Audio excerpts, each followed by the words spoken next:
Going further, why did Mudashiru Obasa consider it necessary to reopen that matter? This is the point. He had been chosen by his colleagues for a third term as speaker.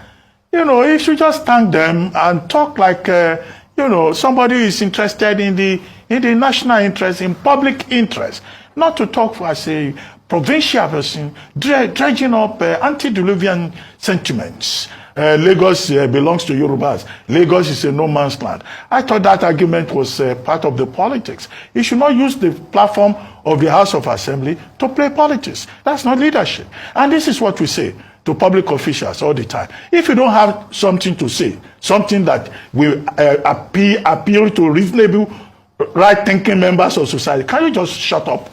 Because vulnerability is not an asset in interacting with the public. And then the issues that he raised, those issues can in fact cause problem in Lagos State. I hope nobody goes ahead with that. Because the Constitution of Nigeria grants every Nigerian the right to own property. Absolutely. Section 43, movable and immovable in any part of Nigeria. The law is very specific.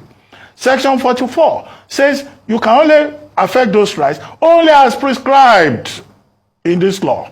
So you can't on your own just sit in the House of Assembly and say, we are removing your property rights. Section 42 says you cannot be discriminated against in this country on the basis of your ethnicity, religion, or anything. Our law frowns at discrimination. The threat to reverse whatever is irreversible because you are not a Yoruba person or you are not from Lagos, that is discriminatory. Land Use Act, which vests, section 1 of which vests ownership of land in the governor as a trustee, did not say if the governor of Lagos State is going to give out land, he should do so only to people of Lagos State or to only Yorubas.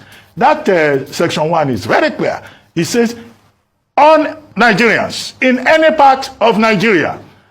So I'm surprised because I understand Mr. Obasa, you know, he's a lawyer, so maybe he's just playing to the gallery, but this kind of thing can cause conflict, can cause disorder. Absolutely. And all those provisions that we have read out, they are enforceable in law. Yeah. So why does he want to start his third term on a controversial note and on something that shows undue partisanship? Yes. That House of Assembly in Lagos State is for everybody in Lagos State.